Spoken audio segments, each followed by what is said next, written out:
Hello everyone, welcome to the Able Contemporary Gallery. I'm Teresa Able and I'm so glad you could join us this afternoon. I am here with Aris, Georgiades, Kate Morrick, and Anna Orlowski, and this is their installation in gallery number 5 called Framework. I'm excited to talk to you guys. Thanks. Before I jump into questions, I'm going to read some bios about you for people who aren't familiar with your backgrounds. Aris received a BFA from the University of Michigan and an MFA from the School of the Art Institute of Chicago. He is a professor emeritus of art and sculpture at the University of Wisconsin-Madison. Aris has exhibited his sculptural works nationally and internationally in both curated group and solo exhibitions. He has received many reviews of his work in publications including Art in America, Sculpture Magazine, and the Chicago Tribune. He is also part of the collaborative public art team Actual Size Artworks with Gail Simpson, which produces large-scale, permanent, and temporary public works. Kate holds an MFA in Fiber and Material Studies from the School of the Art Institute of Chicago, Illinois. New Artist Society Scholarship, and an AAS in Textile Development and Marketing. Fashion Institute of Technology, New York, and a BS in Textile and Apparel Design at the University of Wisconsin-Madison. She is the recipient of several prestigious awards, including the Dane County Arts Project Grant in Madison, Wisconsin, the New Artist Society Scholarship, School of the Art Institute of Chicago, and the New Grellner Scholarship, Oxbow School of the Art and Artist Residency in Saugatuck, Michigan. Saugatuck. That's not how you pronounce it. And has shown her work throughout the United States and Taiwan. She has professional experience working in fabric research and development within the fashion industry and previously served as a faculty lecturer in the Textile and Fashion Department of the University of Wisconsin in Madison. Many of you know Anna Orlowski, who is also the gallery director, as well as this wonderful painter. She is a painter and a curator based in Madison. She earned a BFA from the University of Northern Iowa, where she focused on printmaking. Since completing her degree, she has developed a painting practice and exhibited her work throughout the United States. Her pieces have been featured in numerous juried exhibitions, including the Trout Museum of Art, the TMA Contemporary in Appleton, Wisconsin, the Duma Biennial at the Dubuque Museum of Art in Dubuque, Iowa, and the Midwestern Biennial at the Rockford Art Museum in Rockford, Illinois in 2024.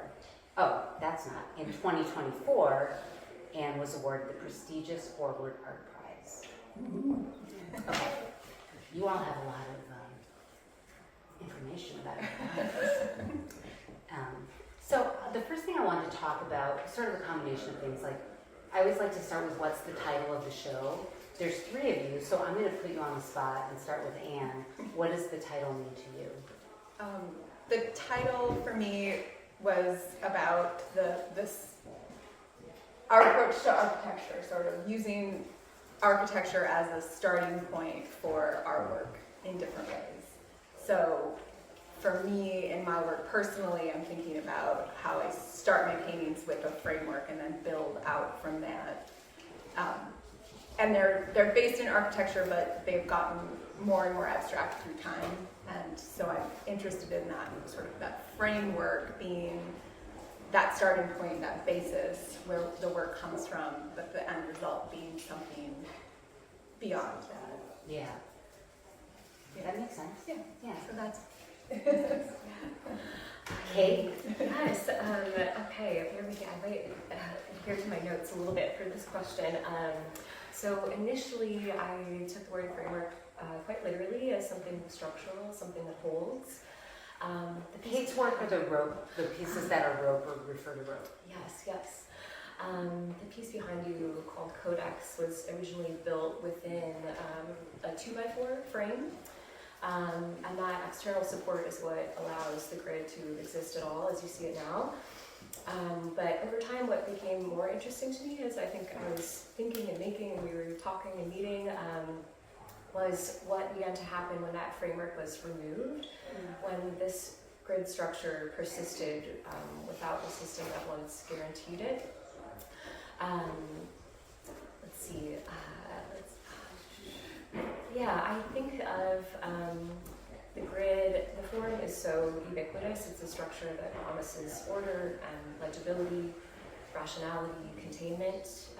It carries ideals of stability and the idea of linear progress, and it's something that's usually meant to stay in place long enough for humans to cohere around it, whether it's organizationally or subjectively.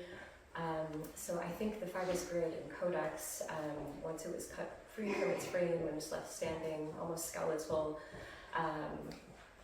felt like a form of sort of an expired form of symbolic order, something that once organized meaning that now exists on its own without the authority of what once held it in place.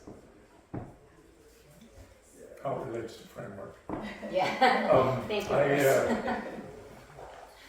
First of all, I was excited to be invited to participate in this show with these two artists. I think they're both really great, and I think Anne is really clear when she writes about artwork. Framework for me is I've been making sculpture for years, but the primary way that I work now is by constructing things, and I always think of framework as perhaps it has to do with when I worked in the trades as a carpenter and whatnot, and you build a frame before you construct a house or something like that. And similar way that I work with materials now. In fact, those little pieces that are in the front gallery downstairs were models for this thing.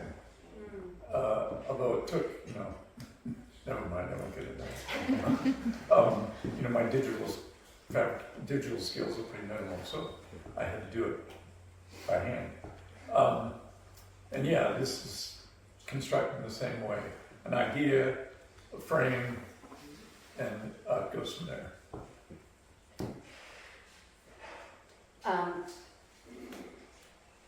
There's a word that I kept thinking about when I was, I was thinking about how you might answer that and what does the work all have together.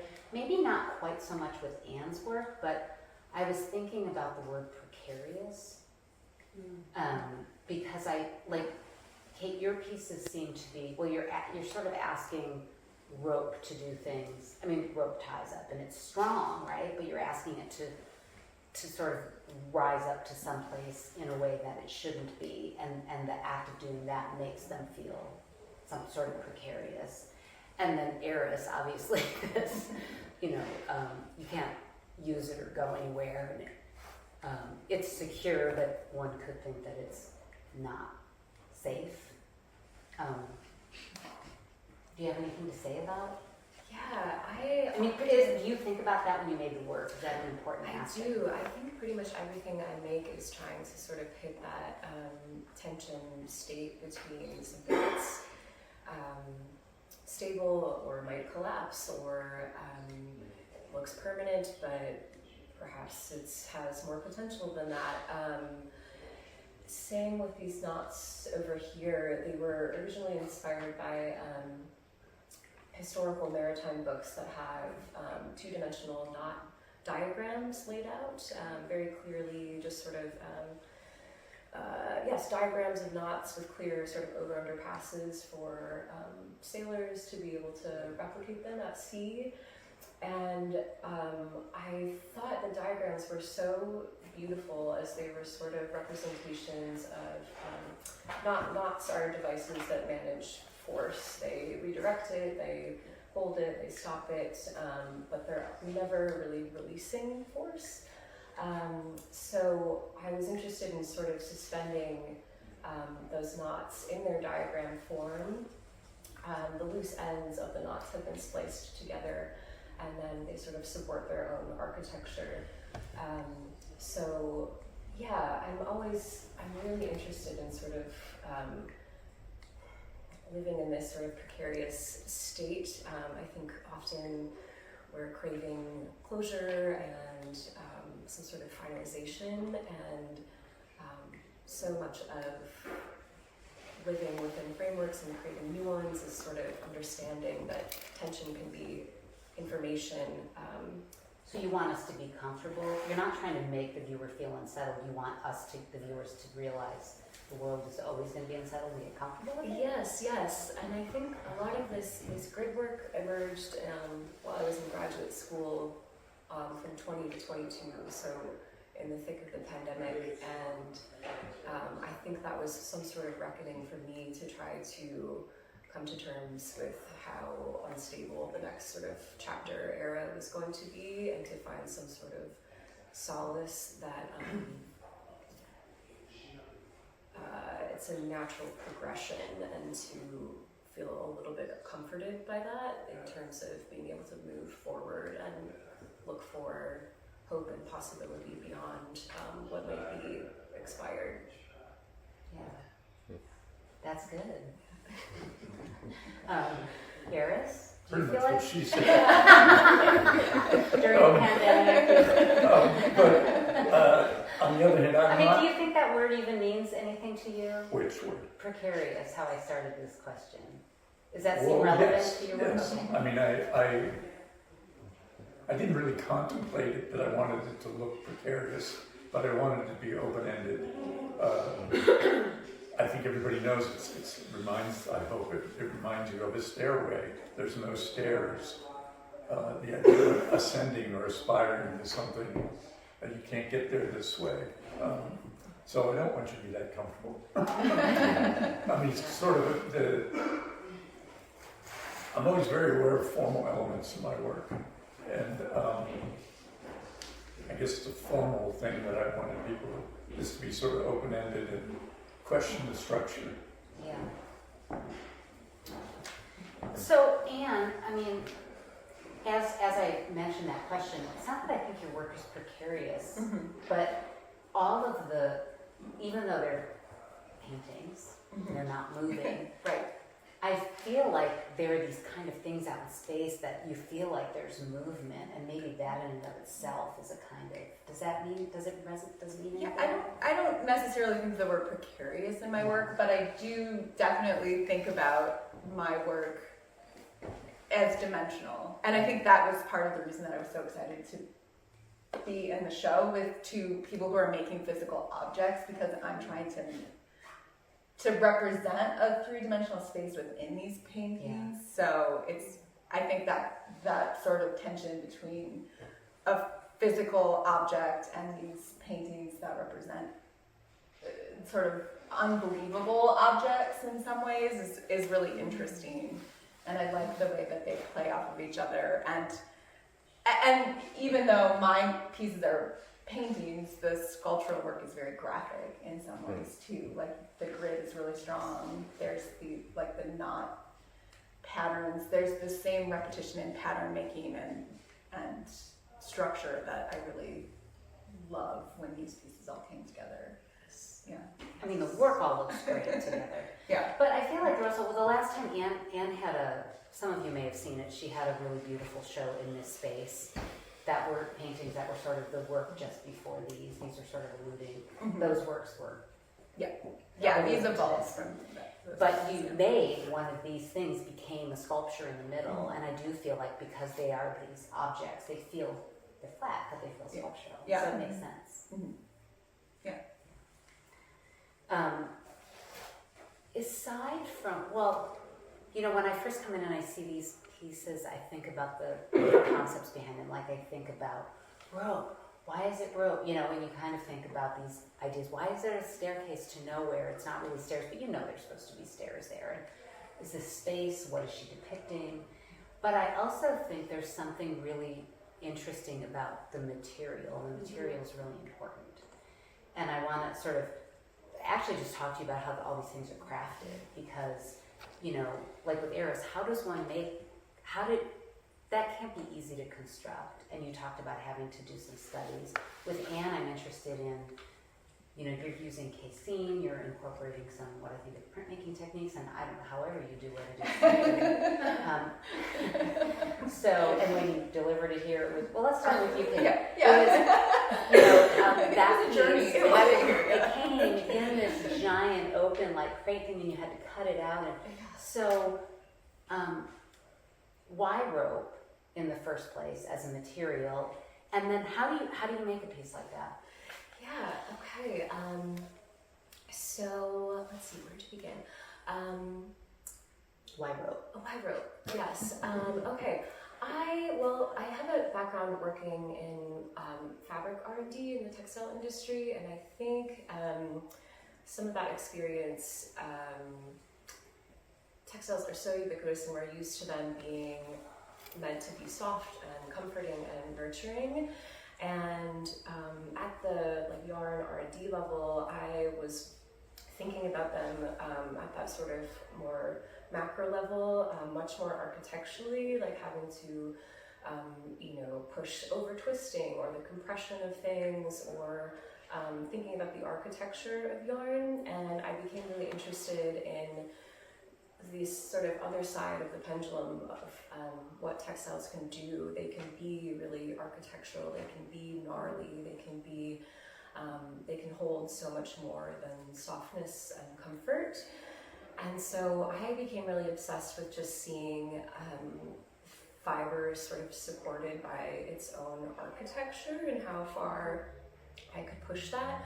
And I think, so I had that sort of material interest, but also conceptually was just really amazed by what the introduction of sort of freezing things in space with paper pulp could do to the viewer or myself on making them effectively, to just you usually only see yarn and rope sort of held into tension when things are really being pulled on, and so I wanted to see that permanently without a ton of force being continuously held on them.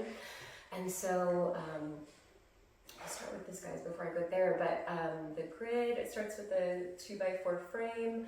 I actually cabled 3 different smaller ropes together to make the lines that you're seeing in there. So they're hand cabled with a rope making machine into the sort of thicker forms, and then these are real historical knots over here, but over here there are just fictional knots, apart from the bow lines on the top.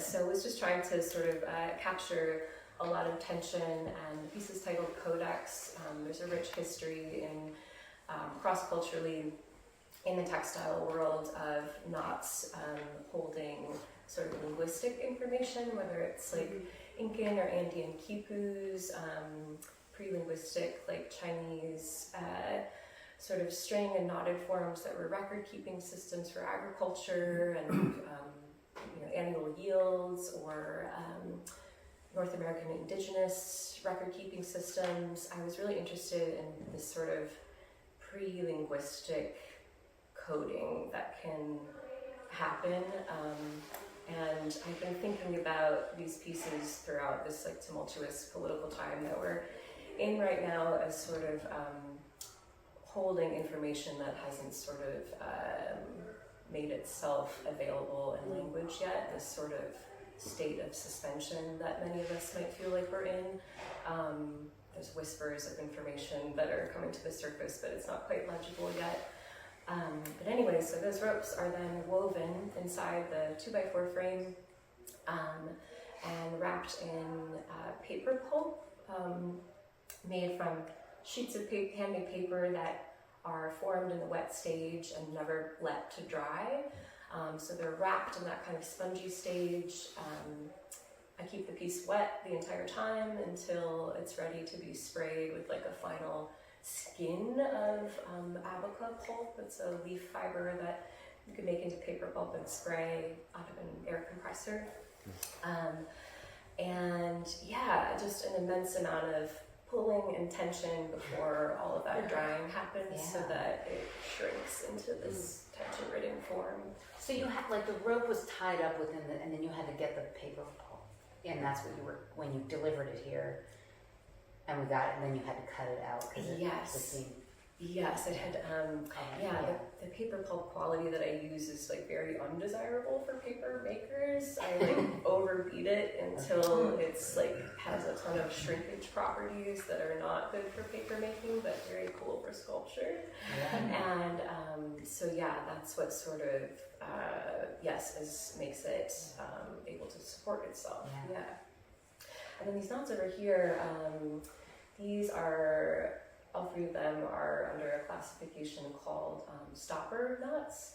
And they're not meant to like redirect force, they're meant to stop and hold force. So I was really interested in this sort of just state of stopping and suspension and information that can be gathered within that period. Yeah. So those don't have paper pulp? These do not, no. These are just, the tension and friction that occurs at the bites or bends of the linear form are able to support, the form is able to support itself. Oh, Yeah. cool.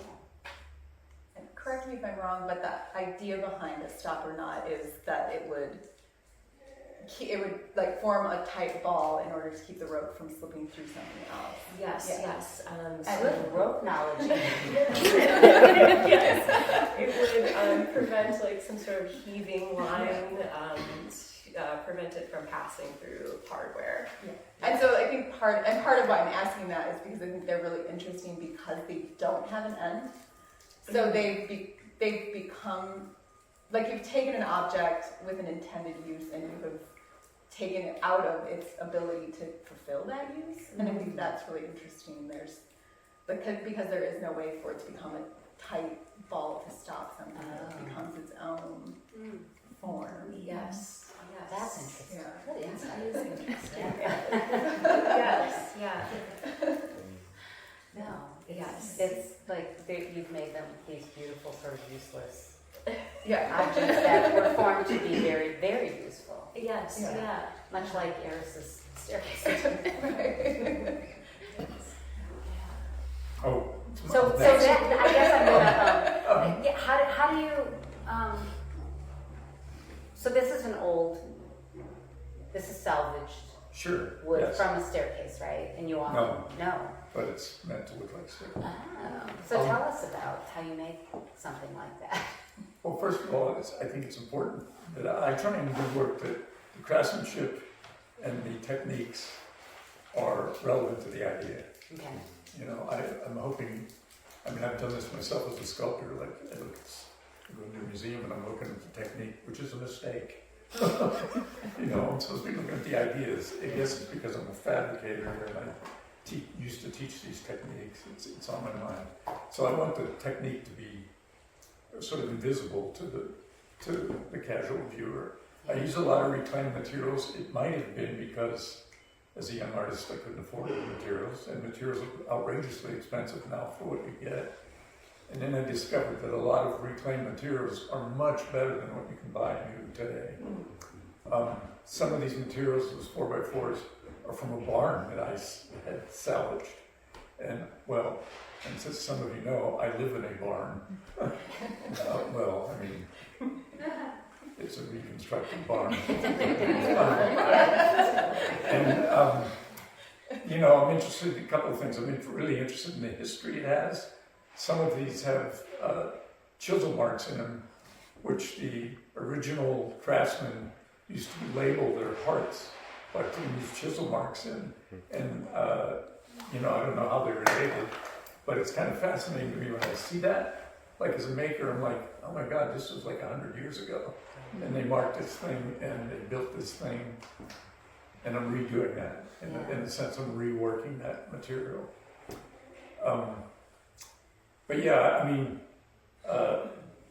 It might look unstable, but I really worked hard to make it stable. No, I know that it is. Well, I hope it looks unstable to some people, it's a question.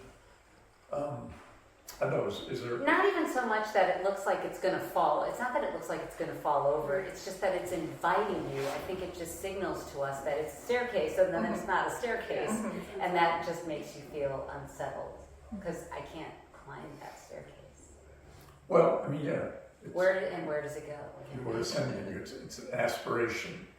You know, I'm interested in that idea. We all have those things in our life where we want to do something, and there might be difficult steps in getting there, or you can't get there for whatever reason, and that's on my mind with this piece. And I've done a couple of other. I did a piece many years ago, I guess, that was 2 stairways facing each other, but separated. It was about 2 different points of view.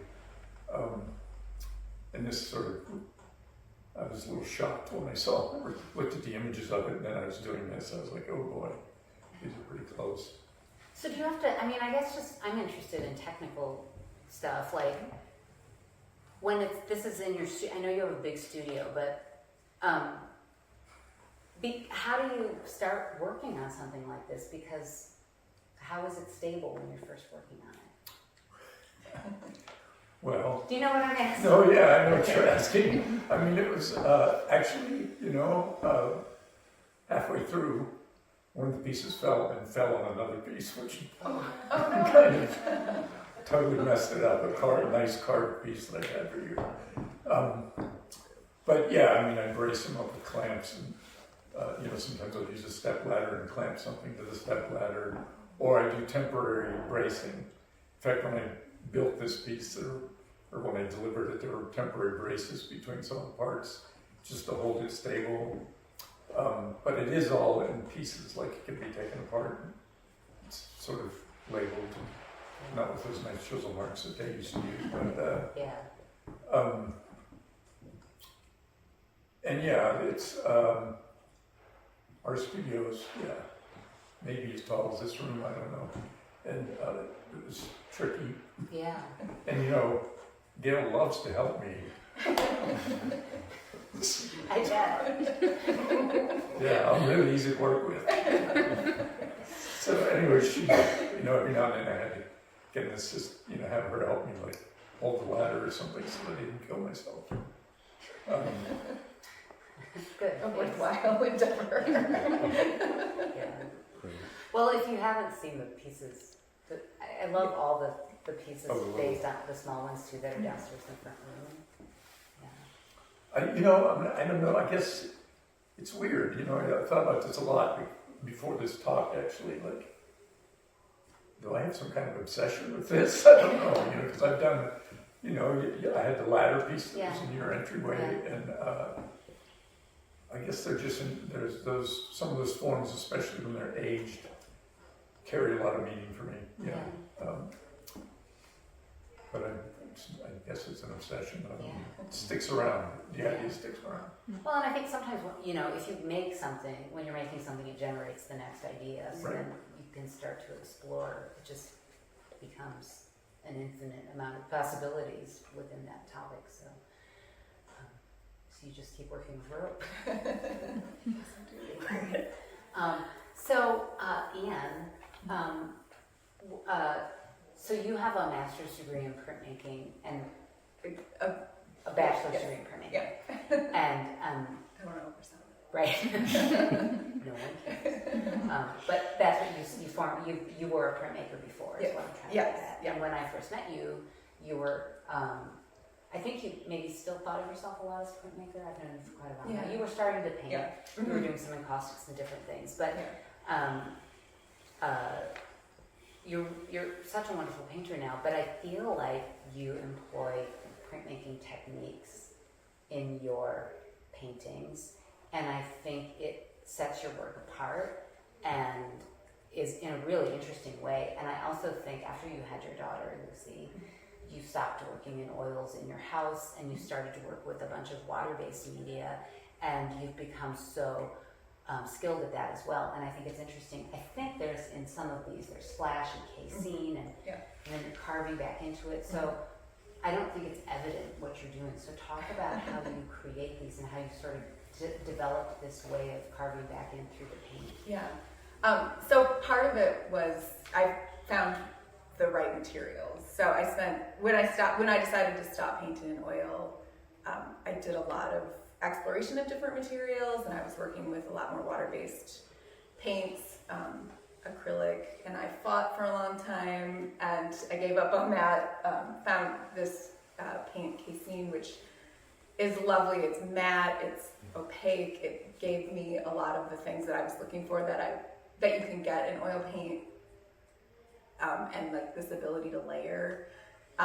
But it has, like every paint, it has its drawbacks. So It's the really matte. yeah, it's the I mean, it's all matte, but it's it's all really the color in this paint is casein, and then the back, the dark is flash, which is a vinyl paint that has also a really matte finish, which has been a nice.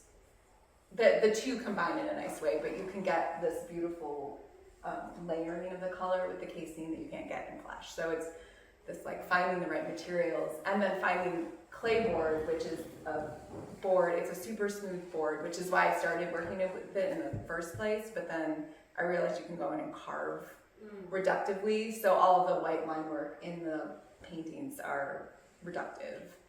So, and that is when like that printmaking part of my practice and the painting part of my practice really gelled, because I like found my old etching tools, and I started to pull out all of these tools from my printmaking practice that I could use in this painting practice, and I felt like, okay, this makes sense to me. This, like, the process felt right, and I'm getting the results that I want.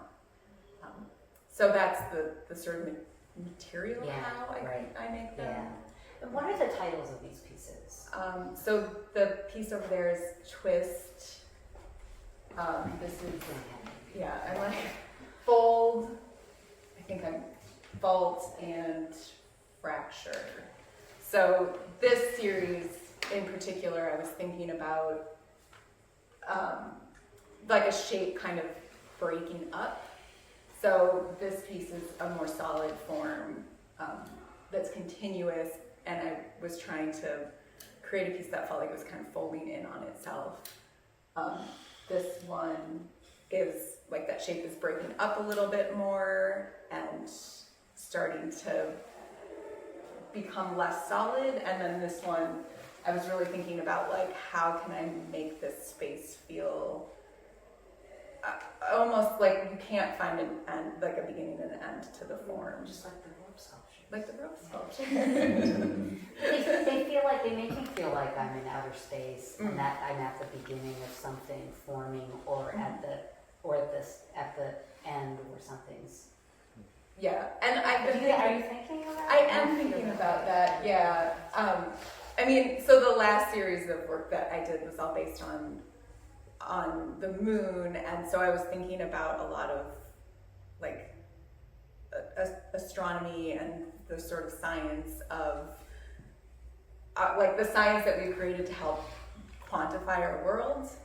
So I had been thinking a lot about that. This piece, the working title of that piece was Cosmic Dawn, which was about that sort of first spark in the universe where matter starts to like the universe starts to form. It's sort of after the Big Bang, but before there's like all of these defined materials like planets and suns and stars. It's like the first light that forms in the universe. So those are the things that I'm thinking about, but I'm also thinking about the form and how these shapes play off of the work in this particular show. Yeah. So it became Twist, which is again about this kind of form that moves. And I was also thinking about the snake eating its own tail, that kind of like there's not a beginning or an end to the form, and how as you're looking at it, you're kind of folding in on yourself and trying to define like what is forward and what is behind these shapes, and that draws you in, and then you become kind of like almost like a meditation. You become kind of drawn into the piece, and you don't have to think about what it is. You can just think about where you are in that space. That is so amazing for me to hear, and it's the first time I've heard you talk about some of like what you're thinking about while you're making them. And I don't think we ever shared this with you guys either. I am really deep into trying to wrap my head around like emerging field of mathematics of knot theory. And one of the things I'm so amazed by is our DNA, when it's replicating itself routinely and like 100% always, is accidentally forming itself into knots. And they've identified thousands of enzymes which are perfectly suited to untie only one type of knot in the DNA as it's replicating itself. And so they've begun to try and catalog all of the knot possibilities of linear forms. And I'm also so interested in how these sort of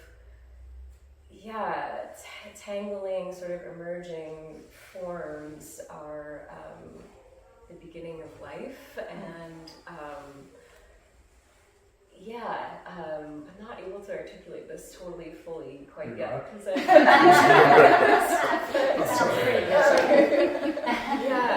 it's so interesting that you're also thinking about like just the beginning of something, or some sort of void, something beginning to emerge or manifest in the void. And also thinking about that too. You know, on a less spiritual level, one thing that interests me about being in this show is I don't know anything about these techniques. Yeah. And I want to investigate it, and especially with the paintings, like, I don't know what those materials are, you know, and it's interesting to hear somebody elaborate. With Kate's work, I look at it, I sort of know it looks like rope, and there's knots in it, and I don't know what that skin is, and, you know, I'm thinking about that. And, you know, it's interesting to be in a show where nothing is the same in the way it's made. Yeah. No, that's cool. That's a great, because I was thinking about, like, I know, if I remember correctly, so I was curious about the connections the three of you may or may not have had before this show. So Anne is the gallery director here, so she's here all the time. Aris is an artist that we represent, who's in our stable of artists. And so that's how the two of you know each other, right? And know each other before. So, and I think the two of you have sort of noticed some themes or admired each other's work, and there was some conversation about working together. But then remind me how Kate got into the mix, and did you know each other before, or were you aware, when you got invited to the show, did you know who these two were? Tell me about that, Anne, maybe you can start. So Aris and I had been sort of tossing around an idea of doing something together, and when there was an opportunity to have a show in this space, I was looking for another artist, because I had been thinking about this idea of framework and how there's that duality in our work, but I wanted to expand on it a little bit. So I was looking for an artist that I felt like would add to the conversation in a different way, and I came across your work through the Textile Art Center. Yes. Is how I found out, and I just took a chance and invited you to the show. And had you ever heard of Anne or the gallery or anything before? Did you know who Aris was? I knew Anne's name in passing, I think just from probably just seeing it peripherally on, who knows, blast or something, but I wasn't super familiar with Anne's work, and it was such a pleasure to receive the invite. I had just spent I don't know, I was setting up this studio and had kind of gotten stuck and just continuously setting it up and freaking out, not really getting started on anything. And so it was great to receive an invite. And I of course knew Aris. I did my undergrad at UW-Madison, not in the art department, but in the textile department, and had taken just some sort of intro to sculpture class. I think that maybe with Sarah Fitzsimons that you had came in and taught us, I can't even remember what it was, but you came in and taught us some cool skills. Okay. And then I moved away, was working in New York in fashion, and was hanging out with artists, and I was like, they're having more fun than me. And so I went back to school for graduate school, but knew that I needed some other sort of artistic and sculptural skills. So I took an independent study with Aris right before I went to graduate school, and learned welding and the woodworking techniques that help me build these frames now. So yeah, I was more familiar with Aris than Anne, but And is it more fun being an artist? No, it is way harder, but more fun, for sure. Yes, yes. The breadth is vast. It's great. It's great. I'm so happy. Yeah. Just yesterday I was listening to something and they were talking about uber wealthy people in this country who are running things.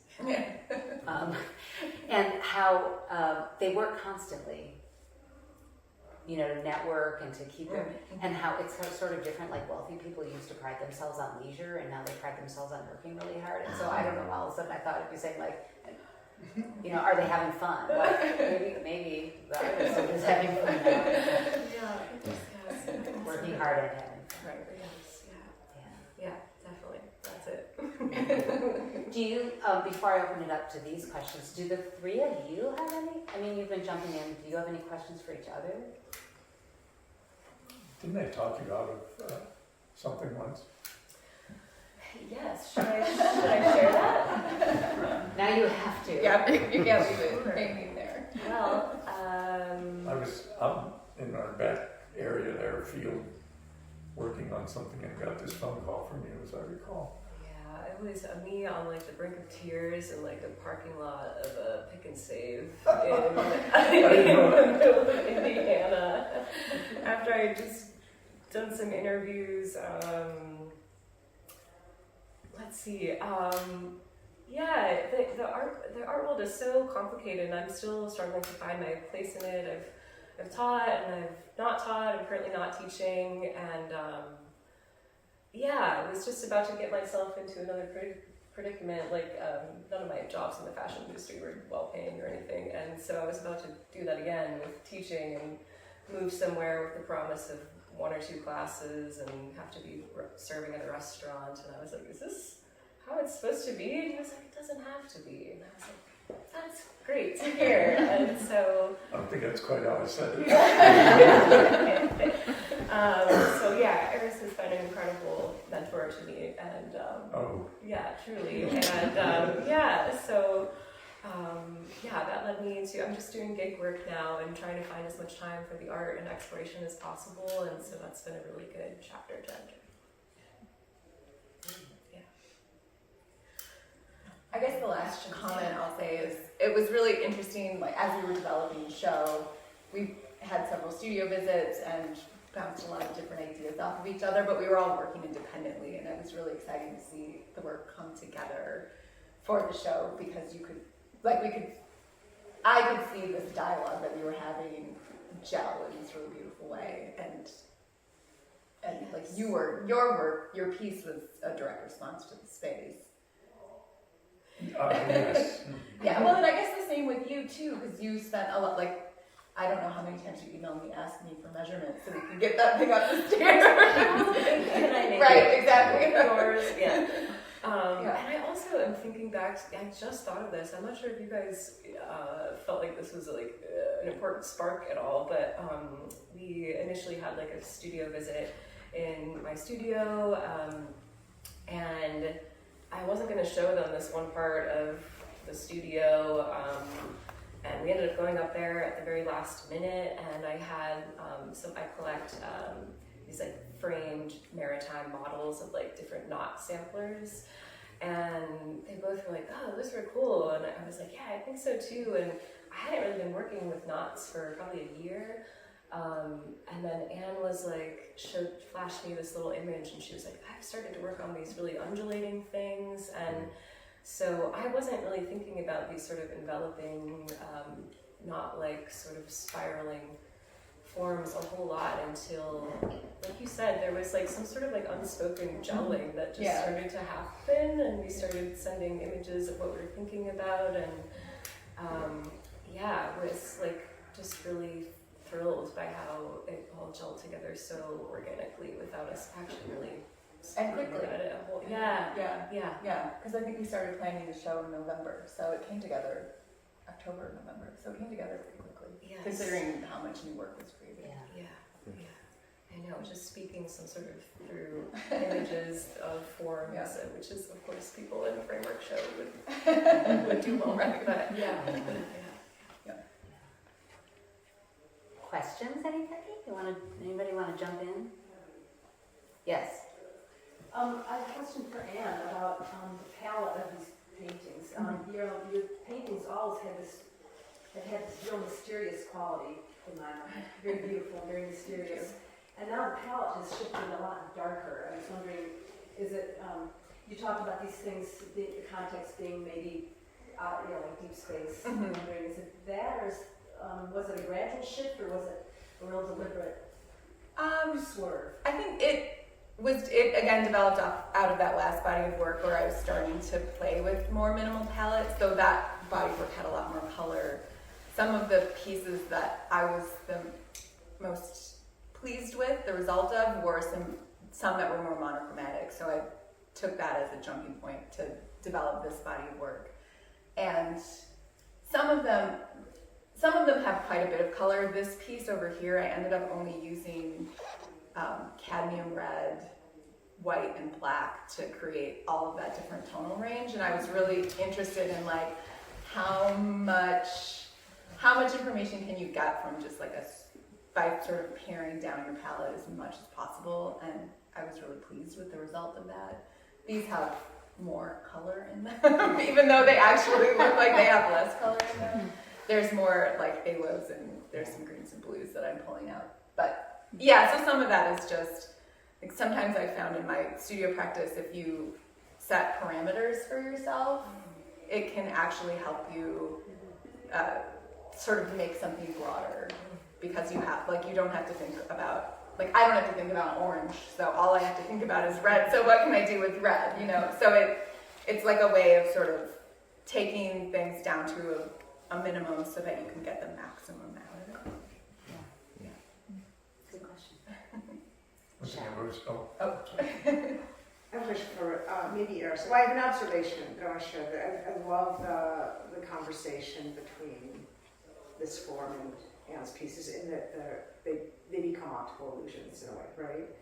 But more specifically, Aris, I'll talk to you about this piece. I just can't help but think about the Winchester House. Do you know about this? So I do. You know the Winchester House, and it's a house by the heiress of the Winchester rifle fortune. So obviously a fortune built on a lot of blood and death. And she became so convinced that she was being haunted that she has this mansion in the Bay Area somewhere. It's on the coast. It's somewhere out on the coast. I don't know. Where? San Jose. San Jose. And so she had carpenters come in and start constructing staircases that would go to nowhere. Yeah. And it was to like fool the spirits. She was terrified. And then she wanted constant construction going on. She It was just kept constantly building it bigger because she thought the noise would keep adding the on this evil already- spirits away or something. Yeah, this already really large house, this mansion, kept creeping, and there were parts of the mansion that you could not get to because, And so my question for you on that isn't like, were you inspired by it? Because clearly I'm telling you about it. But what's fascinating about that whole thing about the Winchester mansion is that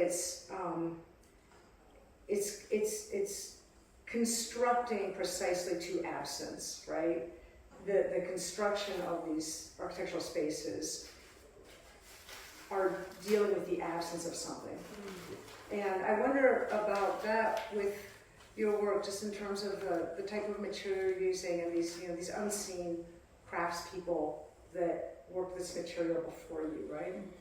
And I wonder, like, just at this, I'm at a certain age, like I'm getting to a point in my life as an artist where I'm really looking at what I do really differently.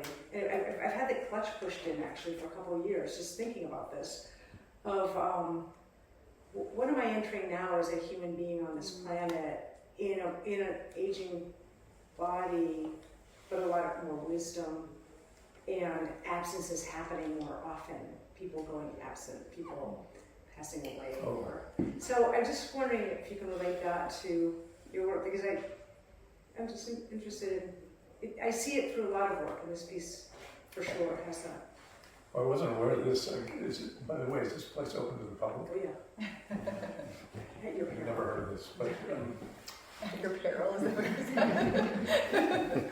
You're gonna go now. Well, I mean, it's kind of an expensive flight.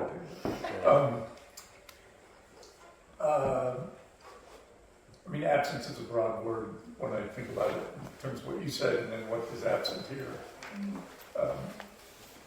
The idea of trying to get somewhere and not being able to, this isn't something that I've been driven by, that I'm like, feel about my life.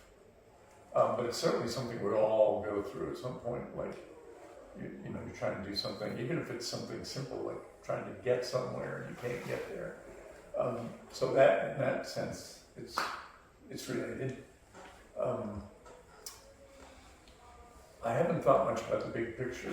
Maybe this is a longer conversation, like absence in terms, like you talked about at this point in your life, you see more absence. I guess this conversation, sorry, it's not. Yeah, I guess that's not a super clear question.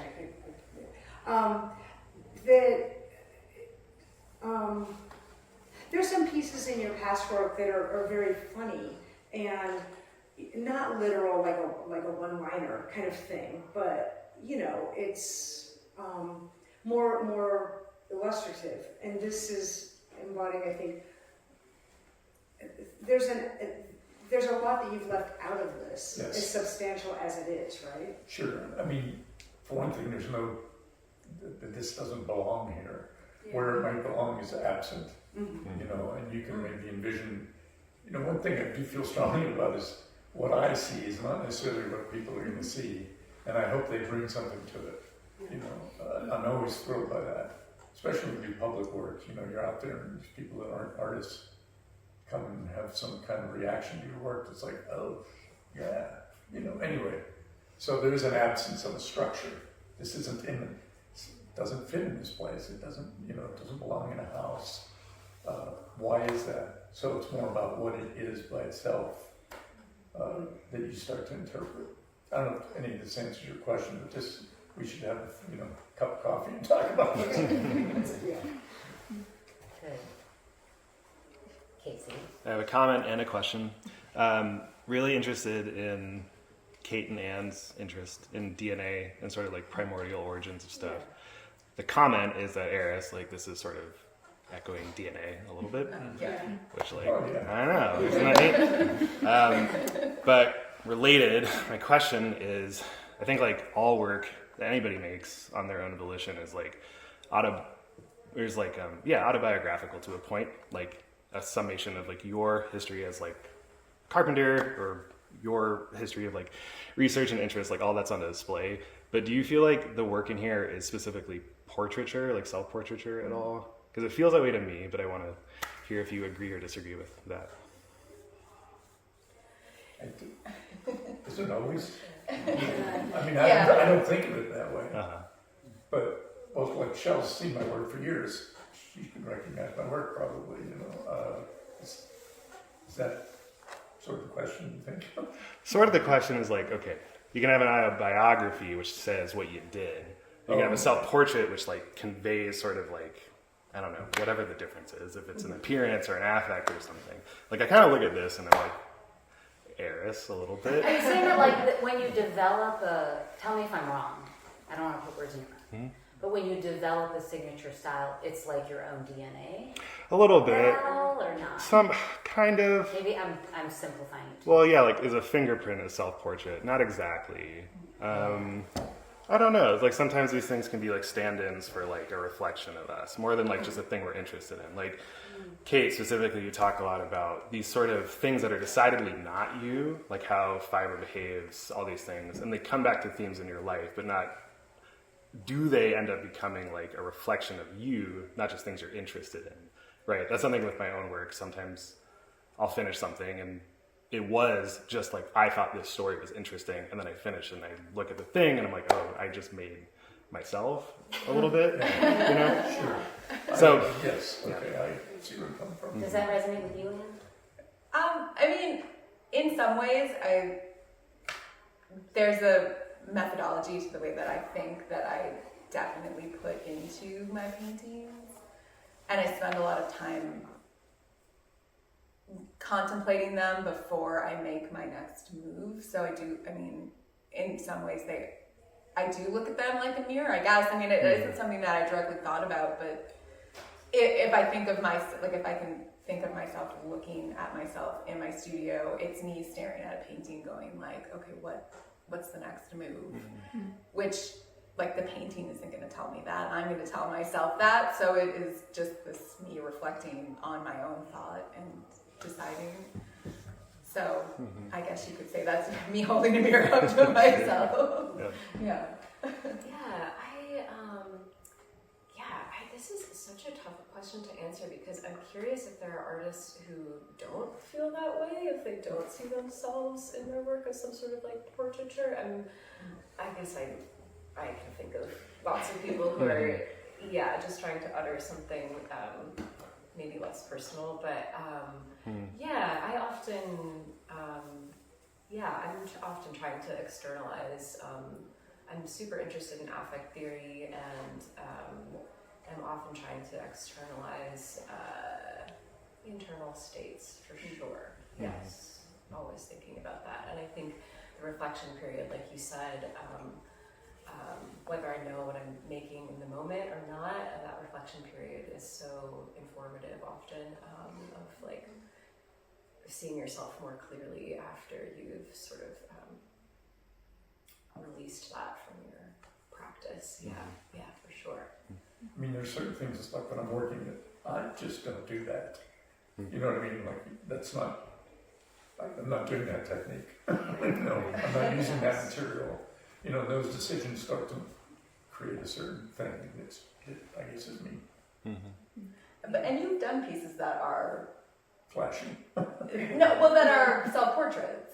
I remember we were in your studio and there's a ladder, like a curled ladder piece. Oh, yeah. That was a self-portrait. It turned out to be a self-portrait after I was done. Yeah. But that's what you're talking about. That's what I'm right? saying. Yes. Okay. So the answer is yes. Yeah. I mean, I didn't know it was self-portrait. Until it was done. Done, yeah.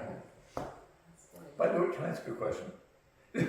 Me? Is anybody familiar with how COVID was solved?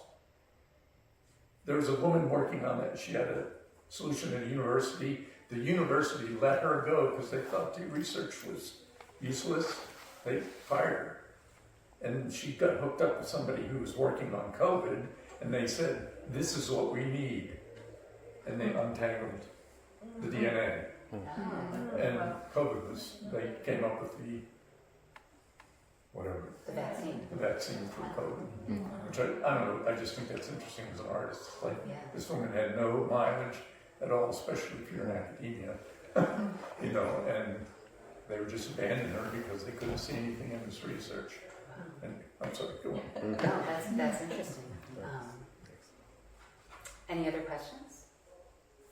I really want to compliment you all on this beautiful, cohesive work, and it's like the conversations are just vibrating in the room. I mean, it's really beautiful to look at these pieces here and feel like I'm looking at Anne's work, and Anne's work is looking at that work, and then this is like a reflection of this, and then and it's and what is this inviting us into, like, this universe? And I just wanted to say that it's really beautiful, and the conversations that you had, I'm sure you can just talk a little bit about any little spark that happened right in your conversation. You thought, oh, this is what I'm going to do. I mean, the idea of the twisting and the turning is just beautiful, and so I just wanted to say, so appreciated and so it's just very open. Security. Yeah. So found it was the right group. I mean, I think that's really what it came down to, is that there's a through line with all of our work, even though it is quite different, and our approach to making is different. There's a cohesiveness. Yeah, that's good. It all started with a framework Yes. to build on. Anything else? I have one technical question for Anne. Viewing the three works from this distance, there's a greater visibility of the lines on the right versus the one on the left.